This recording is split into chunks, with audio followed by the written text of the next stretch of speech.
Dios le bendiga a todos. El día de hoy traemos un estudio titulado Conociendo la ira de Dios. Está basado en el libro de Éxodo, capítulo 7 en adelante, que dice de la siguiente manera: Entonces Jehová dijo a Moisés: Anda, desciende, porque tu pueblo que sacaste de la tierra de Egipto se ha corrompido. Pronto se han apartado del camino que yo les mandé. Se han hecho un becerro de fundición y lo han adorado, y le han ofrecido sacrificios, y han dicho: Israel, estos son tus dioses que te sacaron de la tierra de Egipto. Y dijo más Jehová a Moisés: Yo he visto a este pueblo, que por cierto es pueblo de dura cerviz. Ahora pues déjame que se encienda mi ira contra ellos y los consuma, y de ti yo haré una nación grande. Entonces Moisés oró en presencia de Jehová su Dios, y dijo: Oh Jehová, ¿por qué se encenderá tu furor contra tu pueblo, que tú sacaste de la tierra de Egipto con gran poder y con mano fuerte? ¿Por qué han de hablar los egipcios diciendo: Para mal los sacó, para matarlos en los montes y para arraerlos de sobre la faz de la tierra? Vuélvete del ardor de tu ira y arrepiéntete de este mal contra tu pueblo.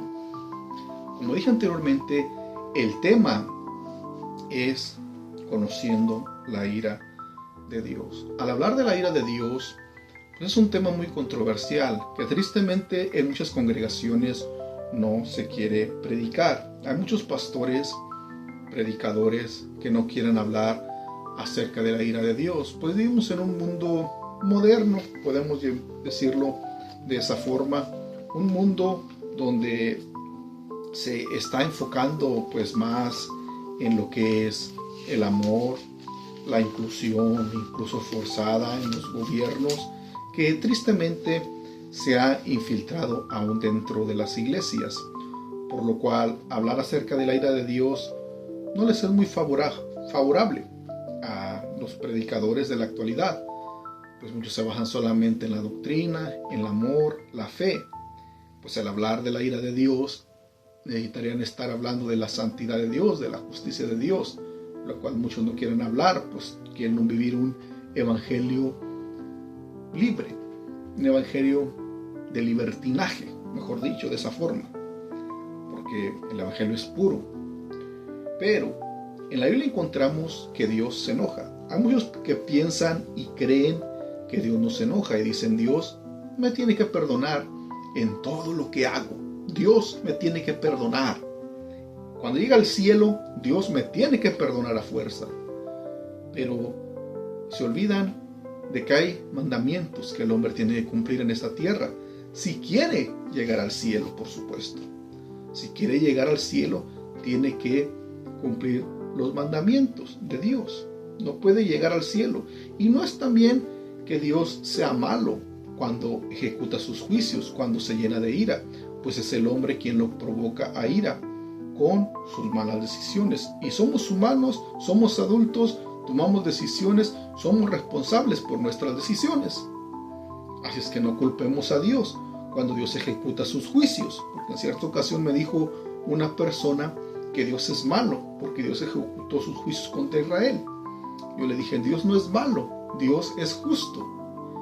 Israel constantemente hizo provocar la ira de Dios, lo hacía enojar a Dios, como vimos en este pasaje que abrimos, Éxodo capítulo 32, hizo provocar la ira de Dios al hacer un becerro de fundición, y así constantemente lo hacía, y esto hacía enojar a Dios. ¿Y qué hacía Dios? Ejecutar su juicio, así de simple. Pero no es un juicio como el hombre, es un juicio de justicia divina, porque Dios es justo. Si el hombre se porta bien, pues Dios lo va a bendecir, guardar los mandamientos. Pero si el hombre persiste en hacer enojar a Dios, pecando, apartándose o haciendo el mal, Dios ejecutará sus juicios, así de sencillo. Dios ha puesto al hombre la vida y la muerte, la bendición y la maldición, y el hombre es libre para escoger cualquiera de estos dos caminos, o cualquiera sea su elección, pero que el hombre tenga entendido que al final, si el hombre escoge, la palabra correcta, escoge, Si el hombre escoge el pecado, si el hombre escoge pues el infierno, ¿sí? Podemos ponerlo de esa forma, hay consecuencias que le vendrán. Esto es la ira de Dios, la justicia divina, porque para entender este mensaje necesitamos saber qué es la ira de Dios, qué es la ira de Dios y por qué muchos predicadores no quieren predicarla. ¿Qué es la ira de Dios? Esto viene del griego la palabra orgé, que es el enojo. La ira de Dios es cuando Dios se enoja, pero no es un enojo como el humano, como del hombre, porque el hombre cuando se enoja hace locuras. En un arrebato de ira el hombre puede quitarle la vida a una persona. Ha sucedido casos que en un arrebato de enojo el hombre se enoja y le quita la vida a otros, a su prójimo, pues. Pero la ira de Dios no es de esa forma, pues en la Biblia encontramos que la ira de Dios, eso se refiere a la acción justa o reacción justa y santa de Dios ante el pecado, porque Dios tiene que castigar el pecado. Dios y el pecado no se pueden mezclar entre sí. Dios no tolera el pecado. Debemos comprender eso. Por eso decimos que la ira es la expresión justa y santa de Dios ante el pecado, porque si el hombre peca, Dios tiene que castigarlo. Esto no lo enseñan en el Evangelio de la Prosperidad. Predicadores como Casduna, Maldonado solamente enseñan prosperidad. Un Dios bueno, un Dios que te bendice, un Dios que te prospera, pero no enseñan un Dios que demanda santidad, que demanda que el hombre se arrepienta de sus pecados y que viva para Él, que guarde sus mandamientos. Eso no te lo quieren enseñar. ¿Por qué? Porque se les van las almas. Pero la Biblia me dice que Dios es un Dios justo que aborrece el pecado, que está airado con el impío todos los días. Si el impío, que es el hombre que conoce a Dios pero lo rechaza, viene a los pies de Jesús, se reconcilia con Él o le acepta y vive para Él, Dios lo perdona. Si el pecador que está en el mundo viene y lo acepta, Dios lo perdona.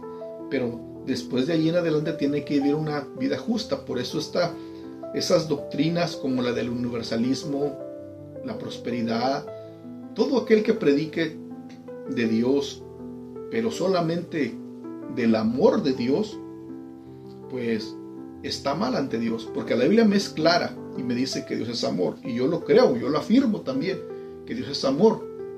Pero la Biblia también dice que Dios es fuego consumidor, y no podemos quitarle a la Biblia, no podemos decir que Dios solamente es amor y amor y amor y amor, y después entonces podemos aceptar a Cristo y después darle rienda suelta a la carne, irnos a pecar.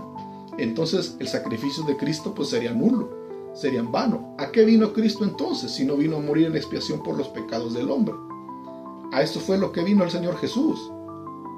Vino a traer salvación para que el hombre no fuera condenado. Cristo tomó el lugar del hombre en la cruz del Calvario.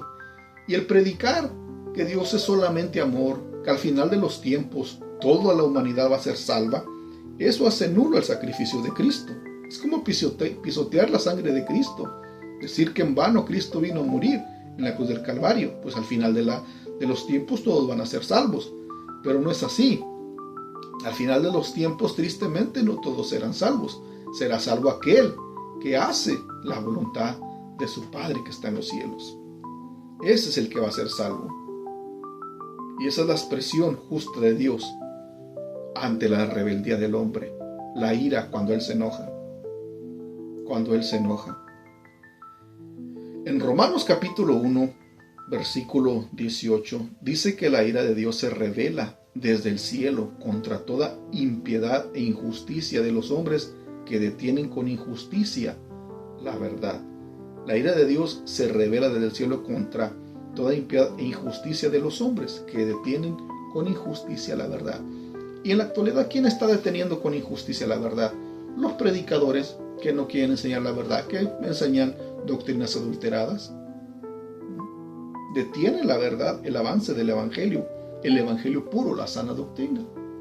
Y la ira de Dios se revela desde el cielo contra ellos. Aparentemente no se ve que Dios esté airado, pues son prosperados muchos, hablando financieramente, pero espiritualmente están muertos. Lo tristemente es que mucha gente les cree, tienen muchos seguidores, pero ante el Señor, pues eso no es nada. Vemos aquí en el libro de Éxodo, donde leímos que Moisés estaba en el monte Sinaí recibiendo la ley, los mandamientos del Señor. En esos mandamientos del Señor estaba incluido: yo soy Jehová tu Dios, no tendrán dioses ajenos delante de mí. Pero mientras Moisés recibía la ley, el pueblo se levanta y le dice a Aarón: Aarón, no sabemos lo que le pasó a Moisés, haznos dioses que vayan delante de nosotros. Y Aarón, una representación de un líder débil que hace caso al pueblo en su pecado, por supuesto, les dice: ¿quién tiene zarcillos de oro? Quítense los zarcillos, los aretes, tráiganme todo lo de oro. La gente se lo quita, lo lleva, los zarcillos, los aretes, y de eso oro colectado, Aarón, dice la Biblia, que hace un becerro de oro. Aarón le dio forma con el buril, dice, le dio esa forma. Y la gente, pues, se regocijó. La gente se regocijó. Aparte de eso, ellos dijeron en el versículo 4 del capítulo 32, dice: y él tomó de las manos ellos y le formó con el buril, e hizo de ello un becerro de fundición de oro. Entonces dijeron: Israel, estos son tus dioses que te sacaron de la tierra de Egipto. ¡Qué blasfemia tan grande! ¿Cómo no se iba a enojar Dios? ¿Cómo no se iba Dios a llenar de ira? Pues le están otorgando la gloria a un becerro de oro. Dios, con su gran poder, su mano poderosa, sacó a Israel de Egipto, de la esclavitud egipcia, donde eran oprimidos por los egipcios. Pero ahora vemos que en el monte Sinaí, que de acuerdo a la palabra también, y a muchos estudios también, habían pasado solamente 40 días desde la salida de Egipto hasta el monte Sinaí. 40 días pasaron y se están haciendo un becerro de oro. Y aparte de eso, están diciendo: Israel, estos son tus dioses que te sacaron de la tierra de Egipto. ¿Quién los sacó de la tierra de Egipto? ¿Ese becerro de oro que estaba inerte? ¿O Jehová, el Dios Todopoderoso? La Biblia me dice que Jehová, Dios Todopoderoso, se le apareció a Moisés y le dijo: ve, te voy a enviar a Egipto y vas a liberar a mi pueblo porque he visto su aflicción. Jehová Dios fue el que lo liberó, pero le está dando la gloria a un becerro de oro. Y recordemos algo: Dios no comparte su gloria con nadie. Dios no la comparte con el mundo, con el diablo, con el pecado, con una imagen de fundición, con quien quiera que sea, con María, con nadie la comparte Dios.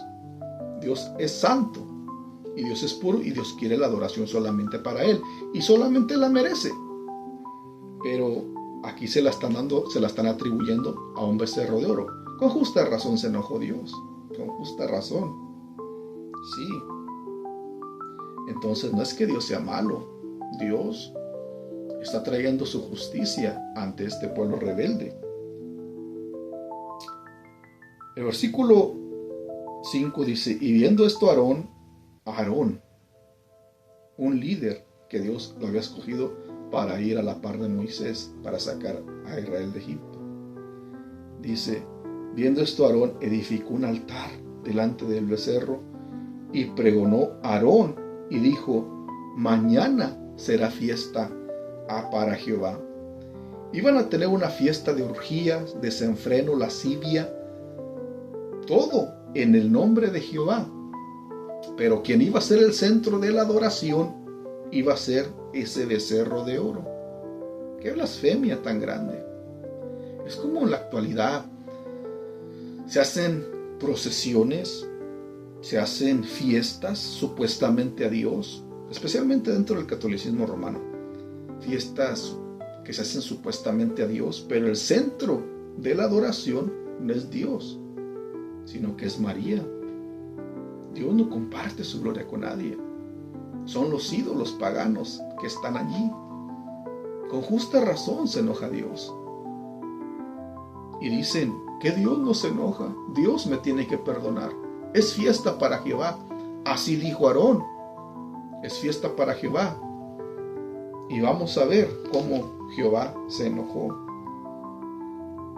Al día siguiente, versículo 6, madrugaron, se levantaron tempranito. Es que el hombre se esfuerza para hacer el mal. Se esfuerza. Se levantaron tempranito para hacer el mal. Para preparar su fiesta, su pachanga, su parranda también, como quieren llamarle. Y ofrecieron holocaustos. Y presentaron ofrendas de paz. Y se sentó el pueblo a comer, a beber. Y se levantó a regocijarse. A comer, se levantó a beber, no a beber agua, no a beberse, a echarse una coca o algo. Aquí habla de alcohol ya, de alcoholismo ya, porque era una fiesta de orgías, un desenfreno que más adelante Dios le dice a Moisés que el pueblo está desenfrenado. Y aquí se levantó a regocijarse en la carne, no regocijarse o alegrarse espiritualmente. Entonces el versículo 7 donde iniciamos la lectura dice: entonces Jehová dijo a Moisés: anda, desciende, porque tu pueblo que sacaste de Egipto se ha corrompido. Supuestamente era una fiesta para Jehová, y lo había dicho Aarón, pero Dios, ante los ojos de Dios, eso era corrupción. Estaba corrompido el pueblo, porque los pensamientos del hombre no son los pensamientos de Dios. Aparentemente ellos estaban bien, quizás, o como dice la Biblia, pensaron que Moisés había muerto y necesitaban un nuevo líder o un nuevo Dios. Pero Moisés estaba recibiendo la ley y Dios está observando todo. Es que Dios observa lo que hace el hombre aquí en la tierra. Aparentemente ante los ojos del hombre Dios no existe, Dios está muy lejos de él, pero Dios está observando cada movimiento. Dios te observa lo que haces. Dios mira lo que hace el hombre. Dios mira el pecado, aunque lo mira el hombre, al pecador, de lejos, pero Dios observa cada paso que el hombre hace, ya sea en la congregación, fuera de la congregación. Pero el hombre no quiere entender. El hombre dice: no, Dios me tiene que perdonar. Si estoy en pecado, Dios me tiene que perdonar. Si vivo así, Dios me tiene que perdonar. Cuando llega ante la presencia del Señor, Dios me tiene que abrir las puertas del cielo. Señor, te reprenda, porque Dios no está obligado. Dios solamente dejará entrar al cielo a aquel que hace la voluntad de Dios. Sus mandamientos, dice la Biblia, San Juan capítulo 14, versículo 15, si me amas, guarda mis mandamientos.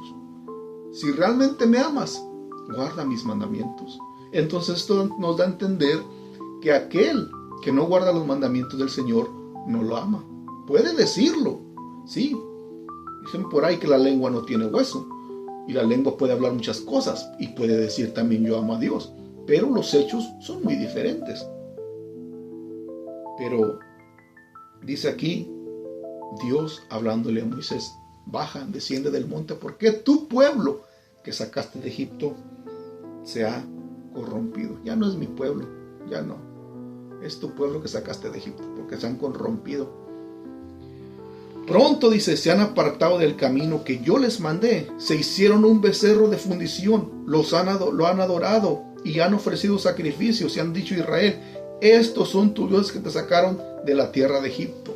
¿Cómo se sentiría Dios cuando se le da la gloria a alguien más? Pongamos un ejemplo.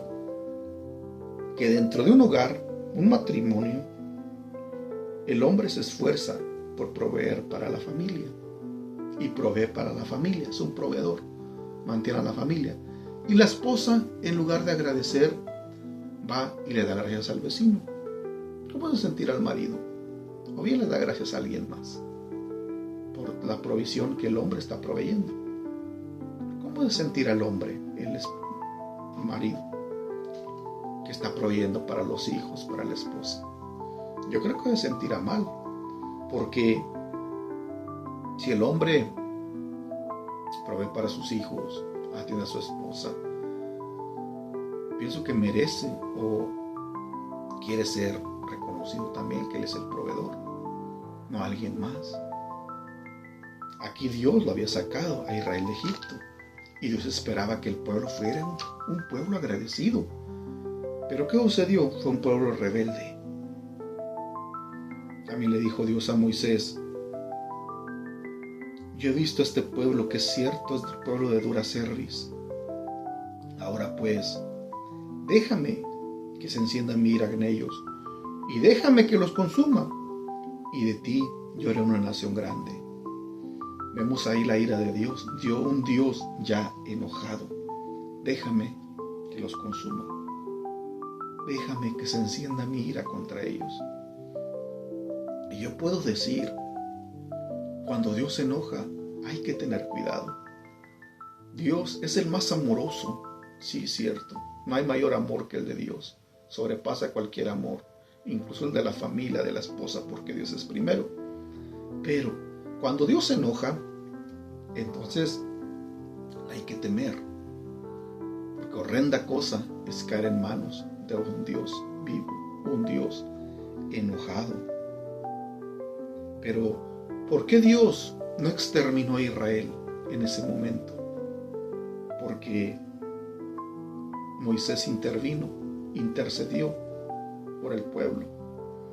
Porque Moisés oró y dijo: oh Jehová, ¿por qué se encenderá tu furor contra tu pueblo que sacaste de la tierra de Egipto con gran poder, con mano fuerte? ¿Por qué han de hablar los egipcios diciendo: para mal los sacó, para matarlos en los montes y para raerlos de sobre la faz de la tierra? Vuélvete, Jehová, del ardor de tu ira y arrepiente de este mal contra tu pueblo. Por favor, Señor, arrepiéntete. Ten misericordia de este pueblo. Este pueblo ha pecado, Señor, pero ten misericordia de ellos. Y como Moisés era un varón justo, santo, temeroso de Dios, Dios escuchó la voz de Moisés y perdonó a Israel por ese pecado. Aunque por supuesto no se iba a quedar sin castigo, porque Dios castiga el pecado. Dios lo castiga el pecado. Porque más adelante Moisés descendió del monte y vio todo el desenfreno que había. Moisés confronta a Aarón y le dice: ¿qué es lo que has hecho?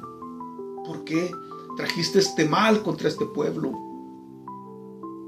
Y Aarón, la respuesta tan débil de Aarón, dice: no se enoje mi señora, dice Aarón a Moisés. Tú sabes que este pueblo es rebelde. Dijeron Dios que nos hiciera dioses que vayan delante de nosotros. Yo le dije: ¿quién tiene oro? Ellos me dieron unos arcillos, yo metí el oro al fuego y esto fue lo que salió. Mentira, no salió eso. Aarón le dio forma. Aarón hizo el becerro de oro. Un líder escogido por el Señor. Pero tanta fue la ira de Dios que Dios estaba enojado, dispuesto a exterminar a Israel.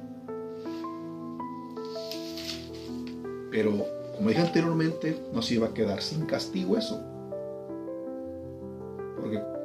Porque Moisés bajó del monte, y cuando él llegó y él vio las danzas, dice el versículo 19, él vio el becerro de oro, también la ira de Moisés se ardió. El celo por Jehová lo consumió, y Moisés quebró las piedras, las tablas de piedra que traía los mandamientos. Moisés también tomó el becerro de oro que habían hecho, lo quemó en el fuego y lo molió hasta reducirlo a polvo, y lo esparció en las aguas y hasta se lo dio a beber a los hijos de Israel. Fue un día después Moisés confrontó a Aarón y le dijo: ¿qué es lo que te ha hecho este pueblo? Que has traído sobre él este grande pecado. Fue la respuesta débil de Aarón. Entonces Moisés, cuando miró al pueblo desenfrenado, porque dice aquí el versículo 21, porque Aarón lo había permitido para vergüenza entre sus enemigos, Se puso Moisés a la puerta del campamento y dijo: bueno, ¿quién está por Jehová? Vénganse para acá conmigo los que estén por Jehová. Y se juntaron con ellos los hijos de Leví, y él les dijo: así ha dicho Jehová, Dios de Israel: poned cada uno su espada sobre su muslo y pasad y volved a tierra, a la puerta, de puerta en puerta por el camino, por el campamento, y matad cada uno a su hermano, su amigo, su pariente. Y los hijos de Leví lo hicieron conforme al dicho de Moisés, y cayeron del pueblo de aquel día como 3,000 hombres. Hubo mortandad por ese grande pecado. Y todo esto, ¿por qué? Por provocar la ira de Dios. Y en la actualidad, el hombre sigue provocando a ira al Señor. Lo sigue provocando a ira. Muchos dicen: yo lo sigo provocando a ira y me va bien en mi negocio. Pero llegará el tiempo cuando el hombre se tenga que enfrentar ante el Señor. Y ay del hombre si no se arrepiente. Porque Dios, como dije anteriormente, es un Dios de amor, pero a la vez es fuego consumidor.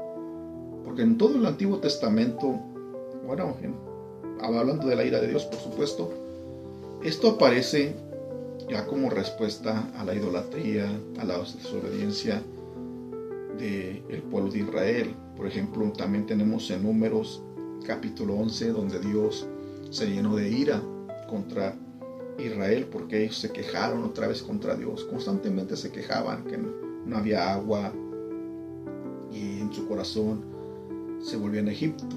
Ahí en Números capítulo 11 dice la Biblia que unos extranjeros que salieron con Israel de Egipto, de la esclavitud, quisieron tentar al Señor, a Dios, diciendo: nos podrá dar carne de comer en el desierto. Y tuvieron un vivo deseo de comer carne. Se cansaron del maná que Dios le dio y pidieron carne. Y la ira de Dios también se encendió contra ellos, porque constantemente renegaban. Era un pueblo rebelde, parecían niños chiquitos, y constantemente hacían enojar al Señor.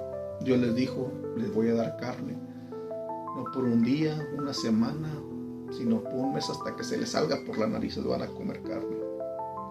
Luego dice la Biblia que la carne todavía estaba entre sus dientes cuando Dios los hirió, y hubo mortandad también. Vemos el castigo hacia un pueblo rebelde, un castigo que es la justicia de Dios por la rebeldía de un pueblo rebelde, por la rebeldía. En Números 12 también Dios, se llenó de ira contra María, contra Moisés, contra Aarón y contra María, porque hablaron contra Moisés, el siervo escogido de Dios, pues solamente por haber tomado una mujer cosita, una mujer bonita, y Dios los llamó al campamento. Cuando leí esa historia, yo me decía: ay, Dios mío, que había sentido a Aarón siendo confrontado por Dios en el campamento, porque la ira de Dios es terrible. Pero una vez más vemos la intercesión de Moisés. Dice la Biblia que murmuraron contra Moisés, pero puedo ver es que es por envidia que murmuran contra Moisés, porque Dios había escogido a Moisés. Pero al murmurar contra Moisés, Dios lo escuchó y se enojó. Y dice la Biblia que María quedó leprosa. Y una vez más, Moisés ora a Jehová e intercede por María. Pero Dios le dice: sáquenla del campamento una semana hasta que quede limpia. Y la sacaron del campamento. Le pegó lepra por andar murmurando contra Moisés. No sé, que no hay que murmurar contra los siervos del Señor, siervos escogidos de Dios. Estoy hablando de los siervos escogidos de Dios, porque hay unos que supuestamente son escogidos de Dios, pero no predican el evangelio del Señor como debe ser. Y no es murmurar, estar refutando doctrinas falsas, porque mucha gente me dice: es que usted quiere dividir la iglesia porque está predicando y hablando mal de los pastores. Si un pastor, un predicador, predica doctrina adulterada, no es pecado refutar esa doctrina. No lo es.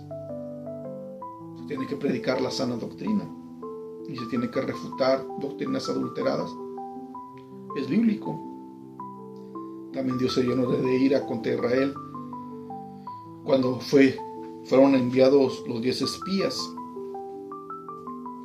por Moisés a reconocer la tierra prometida. No le creyeron a Dios 10 espías que trajeron malas noticias. Solamente Josué y Caleb trajeron buenas noticias, que la tierra era buena, fluía leche y miel, y que, cierto, había gigantes, pero con la ayuda de Dios se los iban a devorar, los iban a derrotar. Pero los otros 10 espías hablaron mal y pusieron al pueblo en contra de Moisés. Incluso hablaron de apedrear a Josué y Caleb por hablar bien y traer buenas noticias. Entonces, como consecuencia, Dios se enojó también allí. Y esos 10 espías murieron, perecieron. Y Dios prometió también que esa generación que salió de Egipto no iba a entrar a la tierra prometida. De 20 años hacia arriba no iba a entrar. De 19 para abajo ellos iban a entrar. Los hijos de ellos, pues. Pero, ¿qué sucedió? ¿Cuál fue la consecuencia? No entrar a la tierra prometida. Esto nos da a entender que aunque el hombre de una congregación, si no se afirma en los caminos del Señor, no entrará al cielo. ¿Por qué? Porque puede ser rebelde, el hombre se puede rebelar en su trayectoria. Y si el hombre se rebela, no obedece a Dios, no va a entrar a la tierra prometida, al cielo. Es algo triste, algo lamentable, pero es la verdad. Entonces, como vemos, Dios sí se enoja. Dios sí se enoja. Y Dios está airado contra el impío todos los días, contra todo aquel que lo provoca ira, contra todo aquel que está siguiendo el ejemplo de Israel de provocar a ira al Señor. Pero Dios no se enoja como el hombre, porque el hombre hace locuras, hace arrebatos de ira. Y la justicia de Dios, pues, la ira es la justicia de Dios, pero el enojo del hombre es enojo por causa del pecado que hace mal. Es lo que se puede observar, lo que podemos mirar también. Es algo triste, algo lamentable, pero es lo que estamos mirando en la actualidad. Pero el hombre no quiere entenderlo, el hombre no quiere analizar esto, o no quiere entender que Dios también es fuego consumidor. ¿Por qué? Porque depende del concepto que tengamos de Dios, así le vamos a servir. Por ejemplo, si tienes un concepto de un Dios grande, un Dios poderoso, un fuerte, le vas a temer. Pues si tienes un concepto de un Dios pequeño, así le vas a servir. ¿Cuál concepto tenemos de Dios? Un Dios pequeño, un Dios fuerte, un Dios todopoderoso. Pues así le vamos a servir. Si tenemos ese concepto de Dios, pues le vamos a temer. Le vamos a temer. Pero si no, entonces no va a haber temor de Dios en la vida del hombre. No va a haber temor de Dios. Y Dios quiere que haya temor. Por eso que debemos conocer y entender que Dios también se enoja. Dios también se enoja. Y no solamente predicar prosperidad y prosperidad. Porque si miran esos videos solamente en las redes sociales de prosperidad, de mándenme $1000 y Dios los va a bendecir. Entonces, ¿qué tenemos que hacer para entrar al cielo? ¿Pagar o qué? Vamos a creer como a punta de dólares te meto al cielo. O compre su terreno celestial en el cielo. Si todo fuera con dinero, pues me voy al banco, pido un préstamo. Dijo un hermano por ahí, hacemos una cooperacha en la iglesia. En palabras, nos cooperamos en la iglesia y para poder comprar nuestro terreno en el cielo. Pero no es por dinero. Es aceptando a Cristo y siéndole obediente. No provocándolo a ira, pues. No provocando la ira, porque se inflama su ira. Se inflama su ira. Y no es que vivamos con el miedo del Dios ese temor hacia Dios. Hablando de temor, me refiero a miedo. Debemos tener temor de Dios, pero temor de respeto, pero no me refiero en esta ocasión a ese miedo, que tengamos un Dios que esté siempre enojado, airado. No, Dios está con los brazos extendidos de amor y de misericordia, esperando quien lo quiera recibir. Pero el hecho de que Dios se enoja, sí, Dios se enoja, lo podemos ver en todas estos versos de la palabra. Porque dice que Jehová hirió al pueblo porque se habían hecho el becerro de oro. Termina el capítulo 32 de Éxodo. Jehová lo hirió, Jehová cumplió ese juicio por causa de la rebeldía. ¿Y qué podemos hacer nosotros para escapar de la ira de Dios? Pues ser obedientes a Dios. Ser obedientes. Por ejemplo, como un hijo con un padre. Si el padre o la madre están constantemente mandando a su hijo a hacer algo, trabajo en la casa, y el hijo en su desobediencia no hace caso, un padre lo va a corregir, ya sea con vara, lo va a corregir, pero no creo que lo vaya a premiar, sino que lo va a corregir. Y no es que el padre sea malo, sino que el padre lo que busca es que su hijo sea obediente, que crezca obedeciendo. Y es normal, el hijo vive en casa de sus padres, y mientras un hijo esté en casa de los padres, pues tiene que obedecer las reglas establecidas en el hogar. Tiene que obedecerlas. Entonces, en el ámbito espiritual es lo mismo. Somos hijos de Dios. Somos hijos de Dios, debemos obedecer a nuestro Padre Celestial. Sus mandamientos. No provocarlo a ira. No hacerlo enojar. No hacerlo enojar. Porque vendrá el juicio. El juicio viene contra los hijos de desobediencia. Viene el juicio de Dios. Y hay de aquel a quien llegue el juicio de Dios sobre su vida. Ay de esa persona. Se la Biblia que cuando se presenta ante el gran trono blanco, ahí será el lloro, ahí será el crujir de dientes. Algo tremendo, algo triste, pero es lo que tristemente el hombre se está buscando por su desobediencia hacia Dios. Se lo está buscando por su desobediencia hacia el Señor. Pero que sea el Señor fortaleciéndonos, porque todos estos ejemplos se han dejado de Israel para que nosotros como cristianos no sigamos el ejemplo de Israel en cuanto a la desobediencia hacia el Dios Todopoderoso, sino que sigamos los ejemplos como del apóstol Pablo, aquellos grandes siervos del Señor. El apóstol Pablo dijo: sed imitadores de mí así como yo de Cristo, y seamos obedientes a la palabra del Señor, no provocándolo a ira, no provocando al Señor cayendo en el pecado, sino siendo obedientes al Señor. Gracias por llegar a este punto del video. Si le gustó el video, dele me gusta, también compártalo para así llegar a más personas. Y este estudio creo que va a tener una segunda parte. Dios le bendiga a todos, nos miramos en el próximo video.